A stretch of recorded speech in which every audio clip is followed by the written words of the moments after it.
Gracias por visitar el canal de Ciencia Ficción y Fantasía. Por favor suscríbete para enterarte de nuevos audiolibros subidos y deja un me gusta en este video para visibilizar este canal. Muchas gracias. Audiolibro, La isla de los torturadores de Clark Ashton Smith. La muerte plateada se había abatido sobre Lloros entre la caída del sol y su vuelta. Sin embargo, su llegada fue profetizada por numerosas predicciones tanto inmemoriales como recientes. Los astrólogos habían dicho que esta misteriosa enfermedad, desconocida hasta entonces en la Tierra, descendería de la estrella gigante Achernar, que presidía siniestramente sobre todas las tierras de la parte meridional del continente de Sotique, y que después de consumir la carne de innumerables hombres con su brillante y metálica palidez. La plaga seguiría viajando en el tiempo y el espacio, transportada por las lentas corrientes del éter a otros mundos. La muerte plateada era horrible y nadie conocía el secreto de su contagio o de su curación. Veloz como el viento del desierto, entró en Lloros procedente del devastado reino de Tazún, adelantándose a los propios mensajeros que corrieron de noche para avisar de su proximidad. Aquellos que eran atacados sentían un frío helado y congelador, un rigor instantáneo como si las corrientes exteriores hubiesen soplado sobre ellos. Sus rostros y cuerpos se volvían extrañamente blancos, reluciendo con un débil resplandor, y se ponían rígidos como cadáveres muertos hacía tiempo, todo en cuestión de minutos. Por las calles de Silpon y Silour, y en Faraad, la capital de Lloros, la plaga pasó como una luz fantasmal y reluciente de morada en morada bajo las doradas lámparas y las víctimas cayeron en el mismo lugar donde habían sido atacadas con aquella mortal brillantez permanente sobre ellas.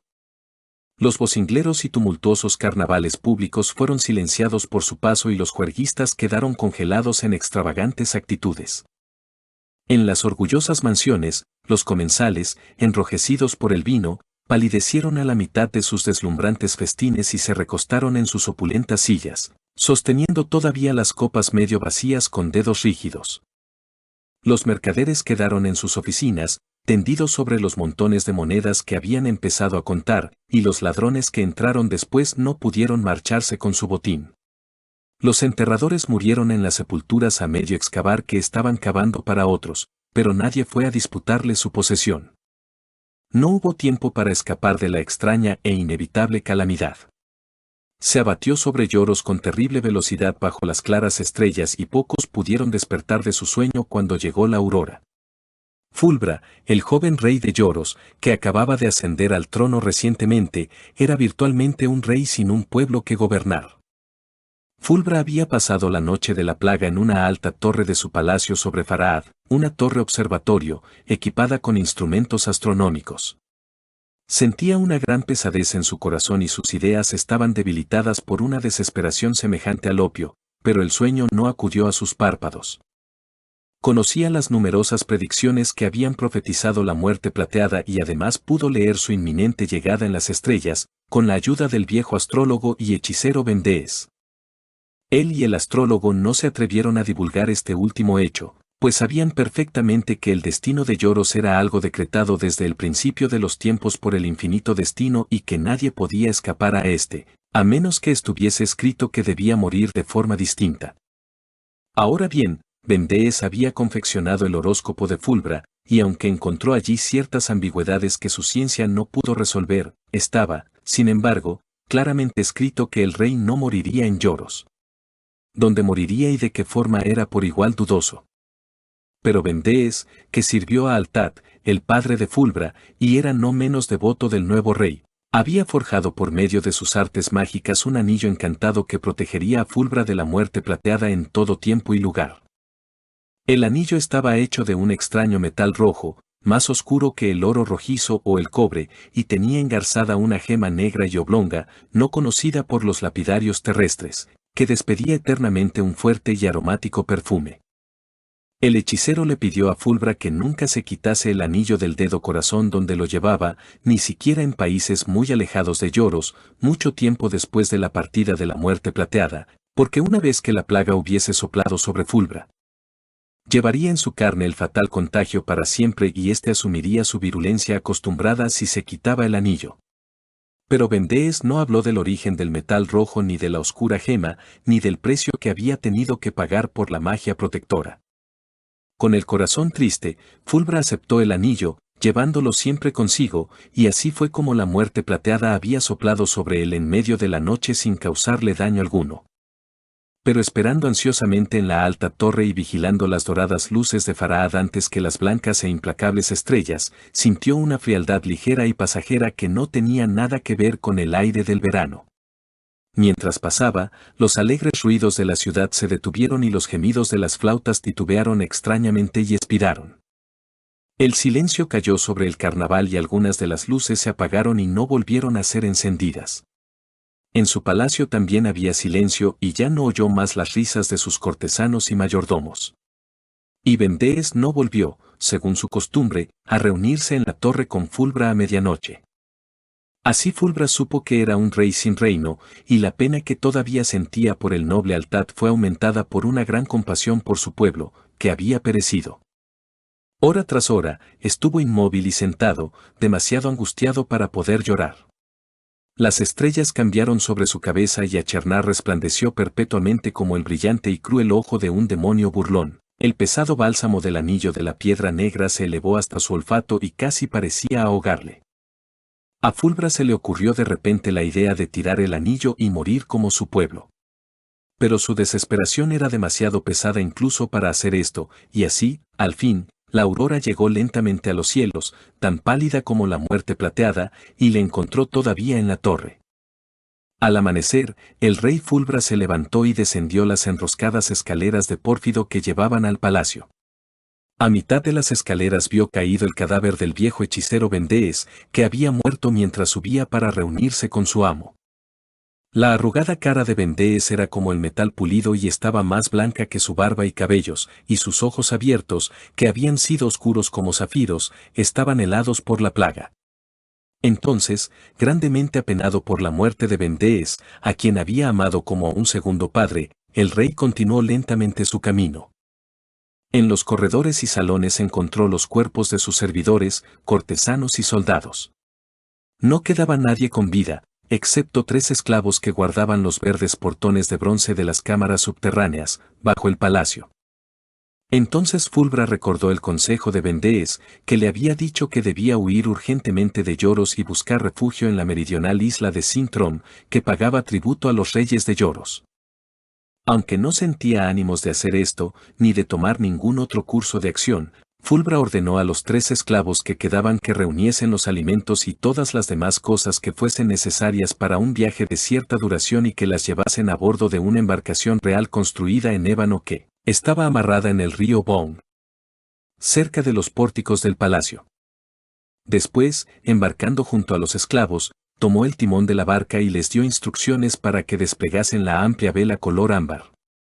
Y saliendo de la majestuosa ciudad de Farhad, cuyas calles estaban en poder de la muerte plateada, navegaron por el cada vez más amplio estuario del Bourne, que semejaba jaspe, entrando en la corriente del mar Indasquio, del color del amaranto.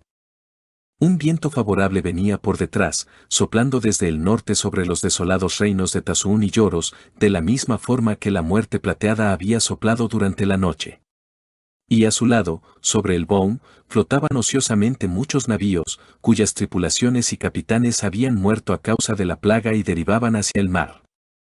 Farhad estaba silenciosa como una necrópolis antigua y nada se movía en las costas del estuario, exceptuando las plumíferas palmeras en forma de abanico que se balanceaban hacia el sur en el refrescante viento.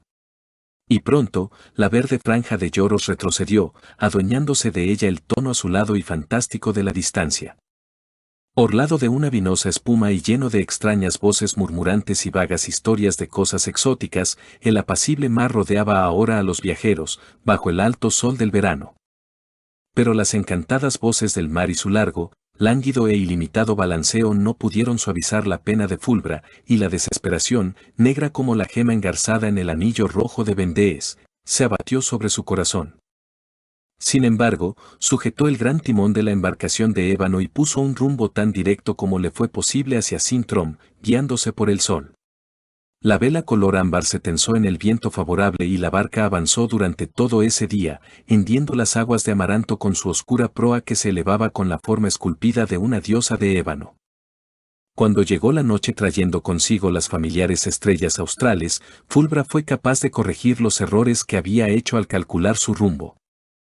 Huyeron hacia el sur durante muchos días y el sol descendió un poco su órbita, y de noche, estrellas nuevas trepaban y se arracimaban alrededor de la negra diosa de la proa. Fulbra, que una vez había navegado a la isla de Sintrom en los días de su infancia junto a su padre Altat, creyó que enseguida vería levantarse sus costas, cubiertas por el alcanfor y el sándalo, de las vinosas profundidades. Pero no había alegría en su corazón y a menudo le cegaban lágrimas salvajes recordando aquel otro viaje junto a Altat. Entonces, de repente y en pleno mediodía, cayó una calma sin vientos y el agua alrededor de la embarcación se transformó en un vidrio púrpura. Los cielos cambiaron y se convirtieron en una cúpula de cobre batido que se arqueaba baja y cercana y, como si fuera debido a alguna maligna hechicería, la cúpula se oscureció en una precipitada noche y una tempestad, parecida al reunido aliento de varios poderosos demonios, surgió y modeló el mar en amplias cordilleras y abismales valles. El mástil de la nave se troncó como una caña por el viento, y la vela fue desgarrada y la indefensa embarcación era lanzada de cabeza a los oscuros surcos y catapultada, entre velos de cegadora espuma, a las vertiginosas cumbres de las olas. Fulbra se colgó del inútil timón, y los esclavos, cumpliendo sus órdenes, se refugiaron en la cabina de proa. Durante incontables horas fueron empujados por la voluntad del loco huracán y Fulbra no podía ver nada en la baja oscuridad, excepto las pálidas crestas de las encrespadas olas, ya no podía saber la dirección de su carrera. Entonces, en aquella lúgubre oscuridad, vio, de cuando en cuando, otro navío que navegaba por aquel mar embravecido por la tormenta, no lejos de su embarcación. Pensó que la nave era una galera como las que utilizan los mercaderes que viajaban por las islas meridionales negociando con incienso, plumas y bermellón, pero la mayor parte de sus remos estaban rotos, y el mástil y la vela, destrozados, pendían sobre la proa. Durante cierto tiempo los barcos navegaron juntos, hasta que Fulbra vio, en un desgarrón de la penumbra, los agudos y sombríos acantilados de una costa desconocida, coronados por torres todavía más enhiestas. No podía girar el timón, y la barca y el navío que estaba a su lado fueron empujados contra las poderosas rocas, hasta que Fulbra pensó que se aplastarían contra ellas. Pero de la misma forma que había surgido el temporal, como si fuese debido a algún encantamiento, una calma sin vientos cayó bruscamente sobre el mar y la tranquila luz del sol salió de un cielo que se aclaraba por momentos mientras la embarcación era depositada sobre una ancha franja en forma de creciente de arena de un amarillo ocre entre los acantilados y las calmadas aguas, con la galera a su lado. Asombrado y maravillado, Fulbra se inclinó sobre el timón, mientras sus esclavos salían tímidamente de la cabina y sobre las cubiertas de la galera comenzaban a aparecer sus tripulantes. El rey estaba a punto de saludar a estos hombres, de los que algunos iban vestidos como humildes marineros y otros como ricos mercaderes. Pero escuchó una risa de voces extrañas, alta y estridente y algo siniestra, que parecía caer desde arriba, mirando. Vio que numerosas personas descendían por una especie de escalera que había en los acantilados que rodeaban la playa. Esta gente se acercó más, apiñándose alrededor de la barca y de la galera.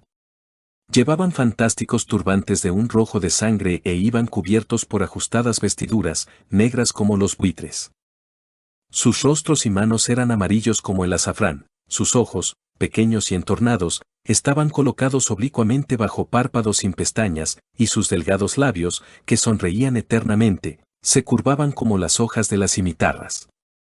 Llevaban armas siniestras y de mal aspecto, como espadas con dientes de sierra y lanzas de doble cabeza. Algunos de ellos se inclinaron profundamente ante Fulbra y se dirigieron a él obsequiosamente, mirándole todo el rato con una mirada fija que no podía descifrar. Su lengua no era menos extraña que su aspecto, estaba lleno de sonidos agudos y sibilantes y ni el rey ni sus esclavos podían comprenderles. Pero Fulbra habló cortésmente con aquella gente, en el suave y rápido lenguaje de lloros, preguntando el nombre de aquella tierra donde su embarcación había sido arrojada por la tempestad.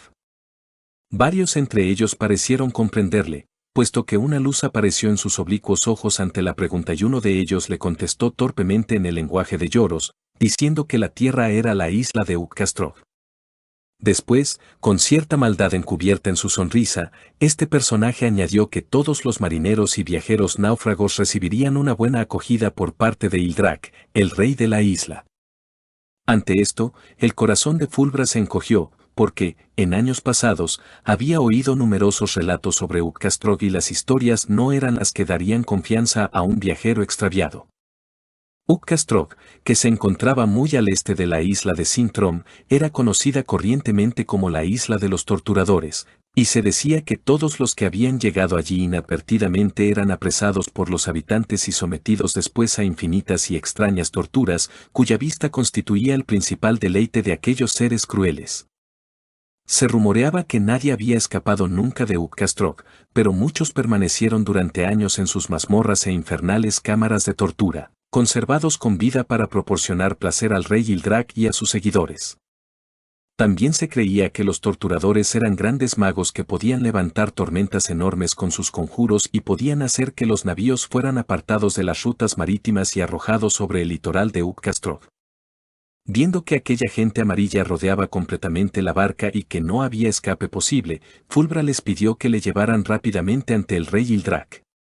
Anunciaría a Ildrak su nombre y su rango real, pues en su simplicidad le parecía que un rey, por muy cruel de corazón que fuera, no se atrevería a torturar a otro rey o hacerle prisionero. Además, quizá los habitantes de Uccastrog hubiesen sido maltratados por las historias de los viajeros. Por tanto, Fulbra y sus esclavos fueron rodeados por parte de la multitud y conducidos al palacio de Ildrak, cuyas altas y finas torres coronaban los acantilados detrás de la playa, elevándose por encima de un apiñamiento de casas donde habitaban los habitantes de la isla. Mientras trepaban por los escalones excavados en el acantilado, Fulbra oyó un fuerte griterío debajo y el chasquido del acero contra el acero, y mirando hacia atrás vio que la tripulación de la galera encallada había sacado sus armas y estaba luchando contra los isleños. Pero, al ser grandemente sobrepasados en número, su resistencia fue domeñada por los enjambres de torturadores y la mayoría de ellos fueron capturados con vida. El corazón de Fulbra se ensombreció profundamente ante esta visión y desconfió cada vez más de la gente amarilla. Pronto llegó a presencia de Ildrak, que se sentaba sobre una majestuosa silla de bronce en un vasto salón de su palacio. Ildrak era más alto, por media cabeza, que cualquiera de sus seguidores y sus rasgos eran como una máscara de maldad, forjada con algún metal pálido y dorado. Estaba vestido con vestiduras de un tono extraño, como el púrpura del mar abrillantado por el rojo de la sangre fresca. A su alrededor había muchos soldados armados con terribles armas parecidas a guadañas y las hoscas muchachas de ojos oblicuos del palacio iban de un lado para otro entre las gigantescas columnas de basalto, vestidas con faldas vermellón y sostenes de color azulado. En el salón había numerosos ingenios de madera, piedra y metal que Fulbra no había visto nunca antes y que tenían un aspecto formidable, con sus pesadas cadenas, sus lechos de dientes de hierro y sus cuerdas y poleas de piel de pescado. El joven rey de Lloro se adelantó con un porte real y atrevido y se dirigió a Ildrak, que le contemplaba inmóvil con una mirada fija y constante. Fulbra le dijo a Ildrak su nombre y categoría y la calamidad que había sido la causa de que tuviese que escapar de Lloros. Mencionó también su urgente deseo de alcanzar la isla de Sintrom. Hay un largo viaje hasta Sintrom, dijo Ildrak con una sonrisa sutil. Además, no tenemos costumbre de permitir que nuestros invitados partan sin haber saboreado plenamente la hospitalidad de la isla de Uccastrog. Por tanto, rey Fulbra, debo pedirte que domines tu impaciencia. Aquí tenemos mucho que enseñarte y muchas diversiones que ofrecerte. Mis mayordomos te conducirán a una habitación apropiada a tu rango real. Pero antes debo pedirte que dejes aquí la espada que llevas a tu costado, porque las espadas son a menudo afiladas, y no deseo que mis invitados sufran daño por su propia mano. Así, la espada de Fulbra le fue arrebatada por uno de los guardianes del palacio, y también una pequeña daga, adornada de rubíes en la empuñadura, que también llevaba. Después, varios de los guardias, empujándole con sus armas, le condujeron fuera del salón, por muchos corredores y descendiendo muchas escaleras, a la roca sólida bajo el palacio. Y no supo si habían cogido a sus 3 esclavos ni qué disposición era tomada con respecto a la tripulación de la galera capturada. Pronto pasó de la luz del día a los cavernosos salones iluminados por llamas de color sulfúreo que salían de fanales de cobre y, todo a su alrededor, oyó el sonido de desmayados gemidos y de fuertes aullidos maníacos que chocaban y morían contra puertas de adamanto. En uno de aquellos salones, Fulbra y sus guardianes encontraron una muchacha, más hermosa y de aspecto menos hosco que las otras. Fulbra pensó que ésta sonreía compasivamente cuando él pasaba y le pareció que murmuraba débilmente en el lenguaje de lloros. «Ten coraje, rey Fulbra, porque hay quien te ayudará». Aparentemente, las palabras no fueron oídas o entendidas por los guardias, que solo conocían el duro y sibilante lenguaje de Utkastrov. Después de bajar por muchas escaleras, llegaron a una poderosa puerta de bronce, que fue abierta por uno de los guardianes. Fulbra fue obligado a entrar y la puerta se cerró con estruendo detrás de él. La cámara a la que había sido arrojado estaba rodeada por 3 de sus lados por la oscura roca de la isla y en el cuarto por un vidrio pesado e irrompible. Detrás del cristal vio las brillantes aguas submarinas de un azul verdoso iluminadas por fanales que pendían de la cámara y en el agua había grandes peces demonio, cuyos tentáculos se enroscaban a lo largo de la pared y gigantescos pitones con fabulosos anillos dorados que se perdían en la oscuridad y los flotantes cadáveres de hombres que le contemplaban con ojos de los que habían sido arrancados los párpados. En una esquina del calabozo, cerca de la pared de vidrio, había un lecho, y comida y bebida habían sido dispuestas para Fulbra en recipientes de madera. El rey se tendió, cansado y desesperado, sin probar la comida. Después, con los ojos fuertemente cerrados mientras los muertos y los monstruos marinos le miraban a la luz de los faroles, intentó olvidar sus penas y el doloroso destino que le amenazaba. Y entre el terror y la pena que le asfixiaban, le pareció ver el atractivo rostro de la muchacha que le sonrió compasivamente y que, la única de toda la gente que había visto en Utkastrov, le dirigiera palabras amables.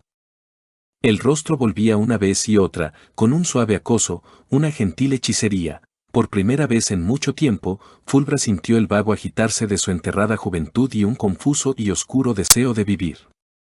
Así pues, después de un rato se durmió y el rostro de la muchacha siguió apareciéndosele en sus sueños. Los fanales continuaban ardiendo por encima de él con llamas que no habían disminuido cuando despertó, y el mar, al otro lado de la pared de cristal, estaba poblado por los mismos monstruos que antes, o por otros parecidos. Pero entre los cadáveres que flotaban, vio ahora los cuerpos despellejados de sus propios esclavos, que después de haber sido torturados por los isleños habían sido arrojados a la caverna submarina que lindaba con su mazmorra para que pudiese verlos al despertar. Ante aquella visión se sintió enfermo con un nuevo horror, pero mientras miraba los rostros muertos, la puerta de bronce se abrió con un chirrido lúgubre y entraron los guardias. Viendo que no había consumido la comida y el agua dispuestas para él, le forzaron a comer y beber un poco, amenazándole con sus anchas y curvadas hojas, hasta que él consintió en hacerlo. Después le sacaron de la mazmorra y le llevaron ante el rey Ildrak, en el gran salón de torturas. Por la dorada luz que penetraba por las ventanas del palacio y por las alargadas sombras de las columnas y las máquinas de tormento, Fulbra comprendió que la aurora estaba comenzando. El salón estaba abarrotado de torturadores y sus mujeres, muchos parecían mirar, mientras que otros, de ambos sexos, estaban ocupados por amenazadores preparativos. Fulbra vio que una alta estatua de bronce, con rostro cruel y demoníaco, como algún implacable dios del otro mundo, estaba ahora de pie al lado derecho de Ildrak, que se sentaba en solitario sobre su silla de bronce.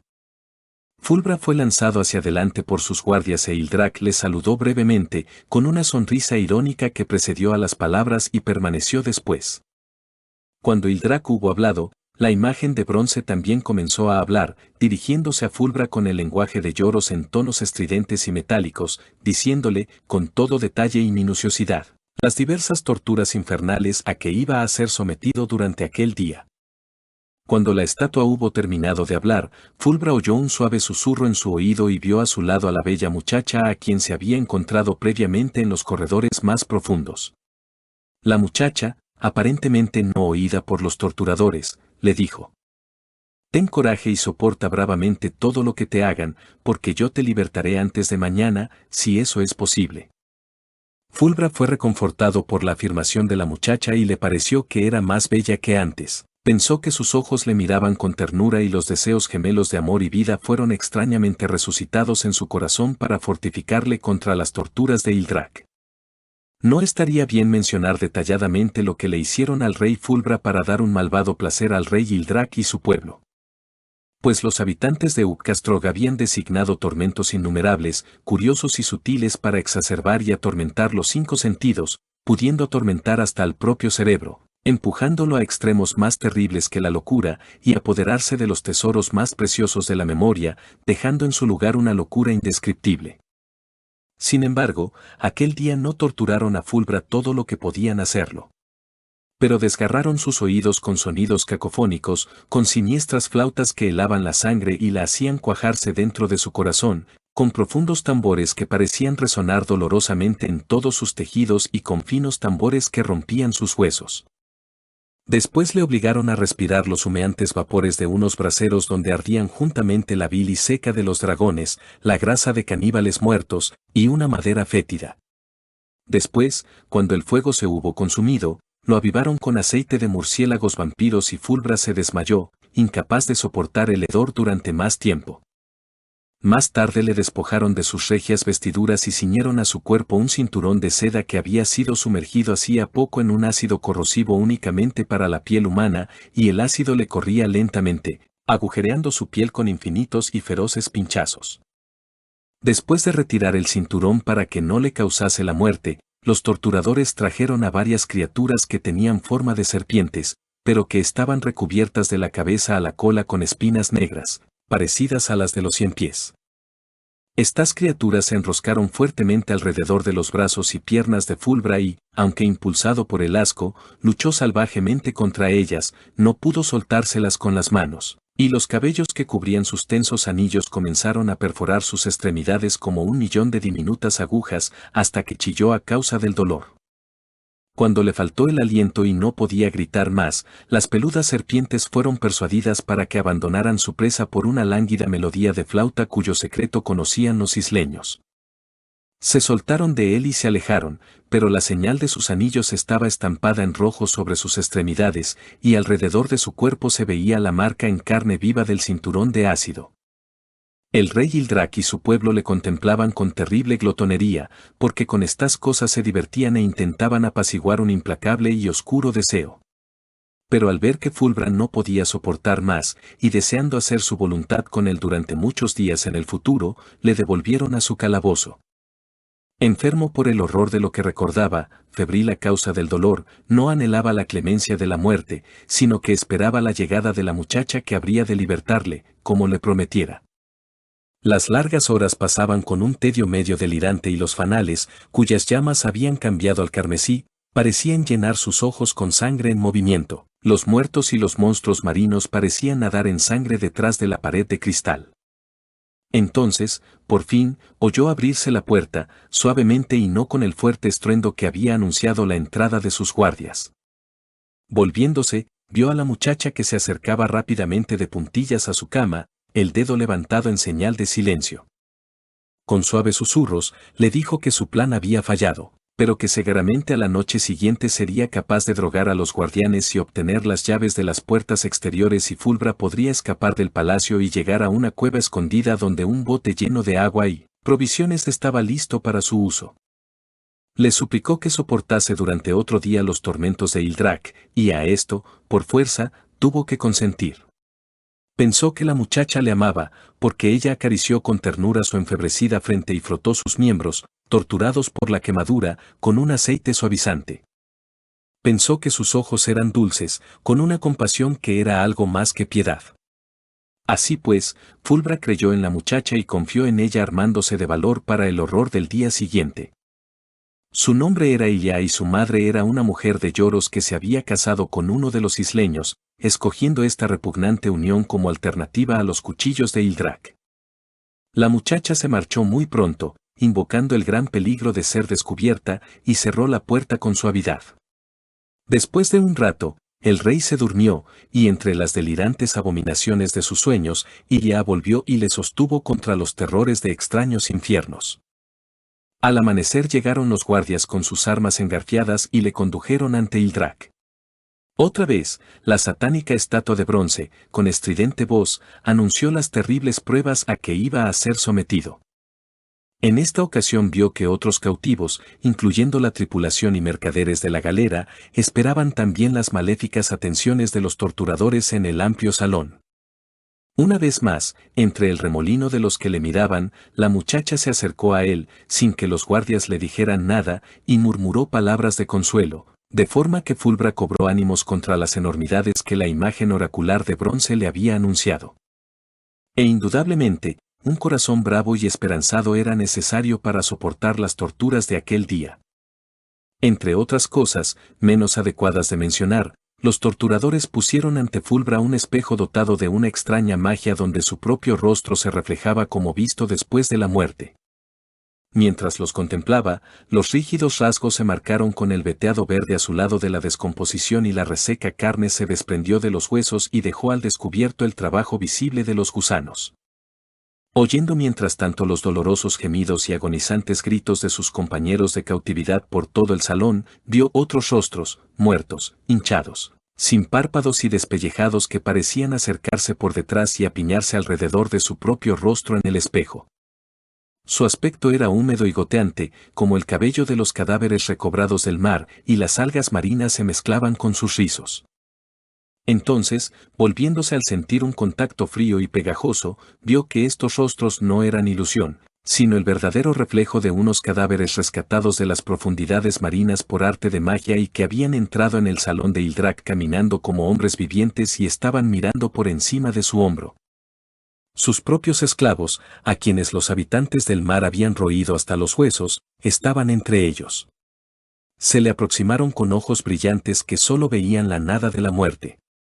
Y bajo el control mágico de Ildrak, sus cadáveres, malsanamente animados, comenzaron a asaltar a Fulbra, arañando su rostro y sus vestiduras con dedos medio podridos.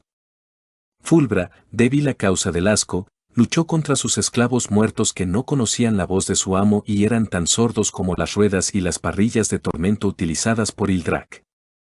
Al rato, los cadáveres ahogados y chorreantes se marcharon y Fulbra fue desnudado y sujeto sobre el suelo del palacio con anillas de hierro que le ligaban fuertemente a las losas por las rodillas, muñecas, codos y tobillos. Después, los torturadores trajeron el cuerpo desenterrado y medio comido de una mujer donde bullían una miríada de larvas sobre los huesos y piltrafas de oscura podredumbre y colocaron este cuerpo sobre la mano derecha de Fulbra. Trajeron también la carroña de una cabra negra que estaba comenzando a pudrirse y la depositaron a su lado sobre su mano izquierda. Entonces, los gusanos hambrientos reptaron de derecha a izquierda sobre Fulbra, formando una oleada larga y ondulante. Después de la consumación de este suplicio, vinieron muchos más, igualmente ingeniosos y atroces, bien pensados para la diversión del rey Ildrak y su pueblo. Fulbra soportó valientemente las torturas, sostenido por el recuerdo de Ilia. Sin embargo, en la noche que siguió a aquel día esperó en su calabozo en vano que viniera la muchacha. Los fanales ardían con un color carmesí más sangriento y nuevos cadáveres habían sido añadidos a los despellejados y flotantes muertos de la caverna submarina. Extrañas serpientes de cuerpo doble surgieron de las aguas más profundas con un incesante movimiento y sus cabezas armadas de cuernos parecían chocar sin medida contra la pared de cristal. Sin embargo, la muchacha, Ilia, no vino a liberarle como había prometido, y la noche pasó. Pero aunque la desesperación volvió a adquirir su antiguo dominio sobre el corazón de Fulbra, y el terror venía con sus garras afiladas en veneno fresco, se negó a desconfiar de Ilia, diciéndose a sí mismo que habría sido retrasada o molestada por algún infortunio imprevisto. Al amanecer del tercer día fue llevado de nuevo a presencia de Ildrak. La imagen de bronce que le anunciaba las torturas del día le dijo que iba a ser atado sobre una rueda de adamanto y que, yaciendo sobre la rueda, iba a beber un vino drogado que le despojaría para siempre de sus recuerdos reales y que conduciría su alma desnuda por un largo peregrinaje a través de infiernos monstruosos y nefandos antes de volver al salón de Ildrak, al destrozado cuerpo de la rueda. Entonces ciertas mujeres de la isla, riendo incesantemente, se adelantaron y ataron al rey Fulbra a la rueda de adamanto con correas de intestino de dragón. Después de haber hecho esto, Ilia, sonriendo con el desvergonzado regocijo de la crueldad, apareció ante Fulbra y se colocó a su lado, sosteniendo una copa dorada que contenía el vino drogado. Se burló de él por su locura y credulidad al creer en sus promesas, y las otras mujeres y los torturadores masculinos, incluido Ildrak desde su sillón de bronce, se rieron fuertemente con siniestras risotadas y alabaron a Ilia por la perfidia que había practicado con él. Así el corazón de Fulbra enfermó con una desesperación más profunda que ninguna que hubiera conocido nunca.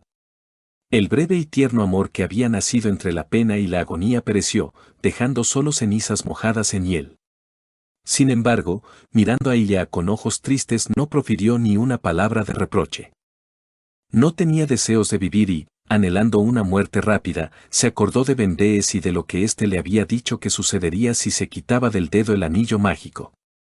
Los torturadores lo habían considerado una bagatela sin importancia y todavía lo llevaba puesto. Pero sus manos estaban fuertemente atadas a la rueda y no podía quitárselo. Así pues, con una amarga astucia y sabiendo muy bien que los isleños no se lo quitarían si se lo ofrecía, fingió una locura repentina y chilló fuertemente. Robad, si queréis, mis recuerdos con vuestro maldito vino, enviadme por 100.000 infiernos y traedme de vuelta a Ucastroc, pero no cojáis el anillo que llevo en el dedo corazón, porque para mí es más precioso que muchos reinos o que los pálidos pechos del amor. Al oír esto, el rey Ildrak se levantó de su asiento de bronce y, ordenando a Ilia que retrasase la administración del vino, se acercó con curiosidad a inspeccionar el anillo de Vendees, que relucía oscuramente, con una gema sin brillo, sobre el dedo de Fulbra. Durante todo este tiempo Fulbra gritó con frenesí, como si temiese que cogiera el anillo. Así Ildrak, pensando que fastidiaría al prisionero y acrecentaría su sufrimiento un poco más, hizo justamente lo que Fulbra deseaba. El anillo se desprendió fácilmente del arrugado dedo, e Ildrak, deseoso de burlarse de su real cautivo, lo colocó sobre su propio dedo corazón. Entonces, mientras Ildrak contemplaba a su cautivo con una sonrisa todavía más malvada grabada sobre la pálida y dorada máscara de su rostro, aquello tan temido y por tan largo tiempo deseado cayó sobre el rey Fulbra de Lloros. La muerte plateada que había dormido durante mucho tiempo en su cuerpo, bajo el mágico control del anillo de Vendees, se manifestó mientras todavía pendía de la rueda de adamanto. Sus miembros se pusieron rígidos con un rigor distinto al de la muerte, su rostro brilló con la llegada de la muerte, y murió. Después el helado e instantáneo contagio de la muerte plateada se comunicó a Ilia y a muchos de los torturadores que se acercaron maravillados a la rueda. Cayeron en el mismo lugar donde estaban y la plaga quedó en forma de brillante luz sobre los rostros y cuerpos de los hombres y resplandeció sobre los desnudos cuerpos de las mujeres. Y pasó por el inmenso salón, liberando allí mismo de sus varios tormentos a los restantes cautivos del rey Ildrak, y los torturadores hallaron alivio para el horrible anhelo que solo podían calmar con los sufrimientos de sus semejantes. Y por todo el palacio y toda la isla de Ucastroc, la muerte sopló velozmente, visible para aquellos a los que atacaba, pero por lo demás invisible e impalpable. Pero Ildrak, que llevaba el anillo de Vendees, era inmune. Y sin adivinar la razón de su inmunidad, contempló consternado la calamidad que caía sobre sus seguidores y observó estupefacto la liberación de sus víctimas. Después, temiendo alguna magia enemiga, salió corriendo del salón y de pie, sobre una terraza del palacio que daba al mar, retiró el anillo de Vendees de su dedo y lo arrojó a las espumosas olas pensando, en su terror, que quizá fuese este la fuente o el origen de aquella desconocida y hostil magia. Por tanto, Ildrak, a su vez y cuando todos los demás ya habían caído, fue golpeado por la muerte plateada, cuya paz descendió sobre él en el lugar donde quedó con sus ropajes de púrpura abrillantada por la sangre y sus rasgos brillando pálidos en el brillante sol. El olvido se enseñoreó de la isla de Ucastroc y los torturadores se reunieron con los torturados. Fin.